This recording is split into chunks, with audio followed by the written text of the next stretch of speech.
my mom had talked about with this lovely young lady here, the idea of exploring similar interests.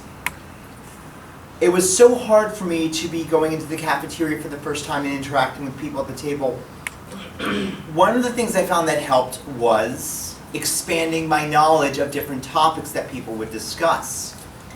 If there was something of a common interest, it didn't matter if my social skills were lacking or if my understanding was lacking, they would appreciate my desire to learn, and having someone who would share their interest would help them overlook the autism. Now, Mimi, you touched on several good parts of that. Sunny, how about yourself? Yeah. Well, speaking of these interests, I'm very interested in anime cosplay and YouTube. You about to answer Yeah. The anime that I first started watching was Black Butler, but I watched that one for Sunny, did time. your anime interests help you with making friends or basically improving the communication skills for self-advocacy? Yeah. And one anime that Let's not focus on the anime. Focus on how the anime helped you develop the interests. it helped me develop interest because I could talk with other people about them, and also help inspire them. But just the more animes that I watch, the more I can talk about them. And you were able to also do your costuming. Yeah. So with George's activities with costuming, you had more of an ability to take part in different activities, Yeah. which is also how you met Araya. Yeah, that is how I met Araya. I met Araya at Dragon Con.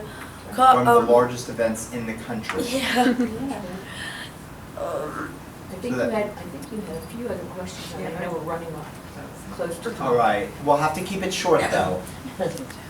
My name is Pam Rosenberg, and I am the grandmother of a 4-year-old who's fabulous. Me too.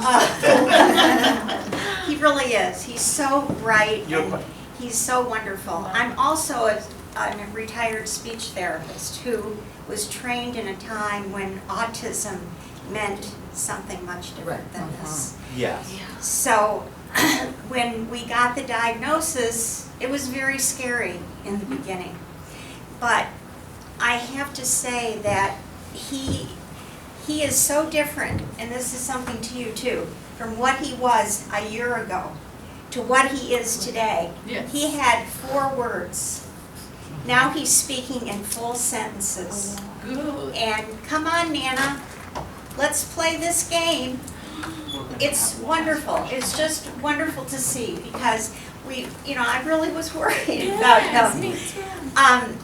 But I'm worried about my daughter because she's a fabulous mother who beats herself up about this child, doesn't think she's doing enough. As was said earlier by another parent, it's not her fault, and she goes the extra length. She is the baby's advocate.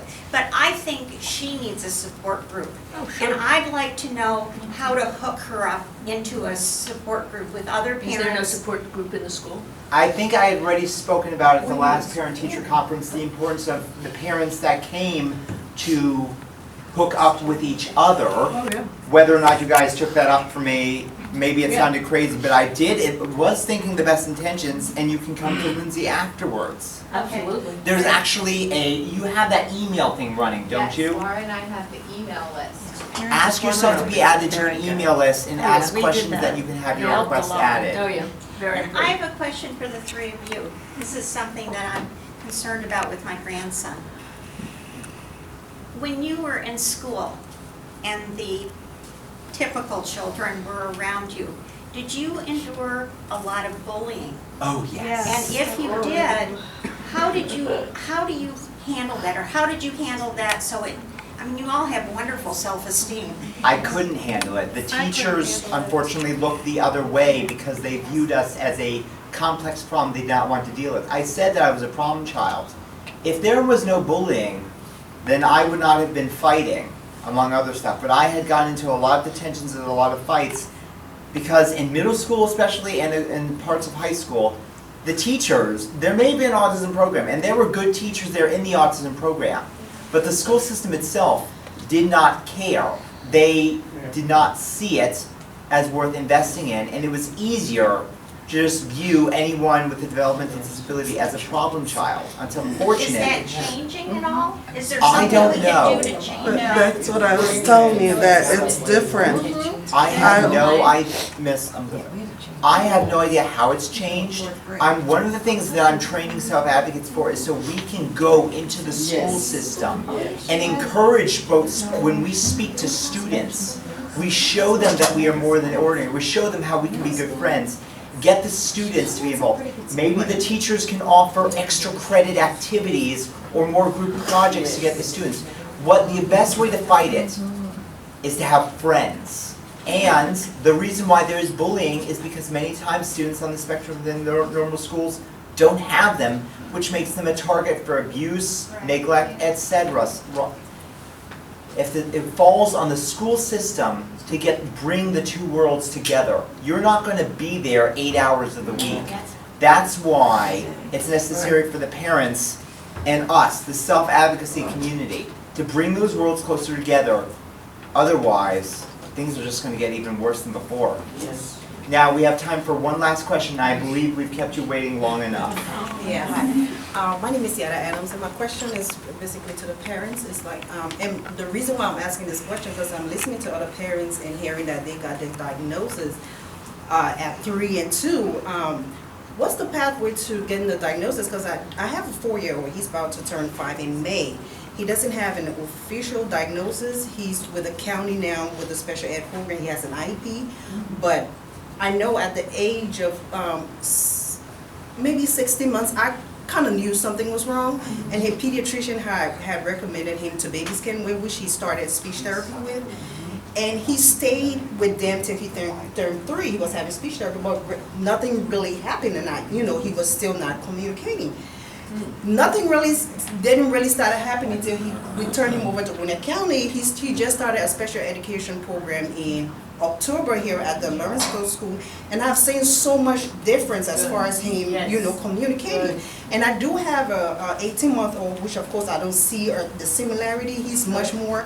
But I just wanted, how do I, get an early diagnosis? Because I really wish we had done that earlier.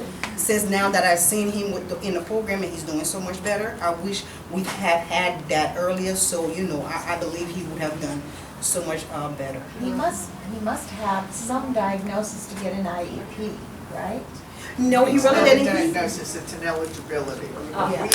So your school may have a list of psychologists who do testing, Or or to guys talk right about there, or a one developmental last pediatrician batch there, or a host of different professionals to whom you would take. I will tell you one thing. My experience, Karen and Rakesh, I don't know about yours. My experience, honestly, is this. Depending upon the specialist you go to, the specialist will see things through his or her view. So if you take the child to a neurologist, the neurologist is going to tell you X. If you take the child to a psychiatrist, the psychiatrist is going to tell you Y. At one point, Erin had ADHD, OCD, and PDD, NOS, pervasive developmental disorder, SPI, autism, Asperger's, and everybody said, "Oh, he doesn't have Asperger's, he's got this. No, he doesn't have this, he's got that." So everybody's got, and the bottom line, so that you really remember this, is that. I don't know if you've ever seen the T-shirt that says "Label cans, not children."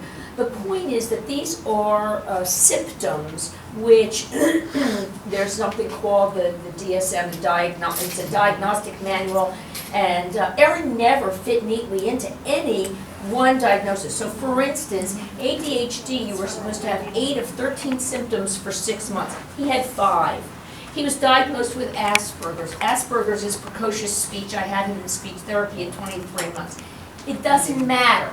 These are symptoms that help you get treatment, okay? And that's really the key, and whether or not, and Aaron was not Asperger's, he's high-functioning autistic, which, you know, for those of us who really care, we can split the hairs.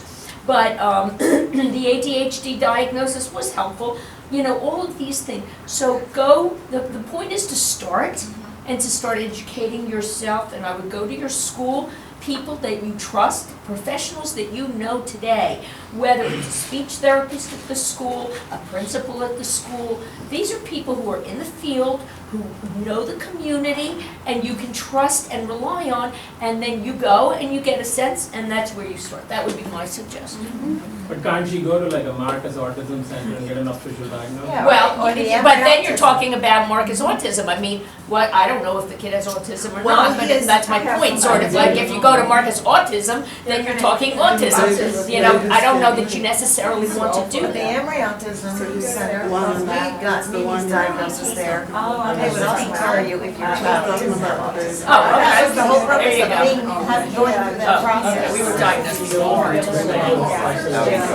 All right, people, one last round of applause for our audience. Ladies, take your bow.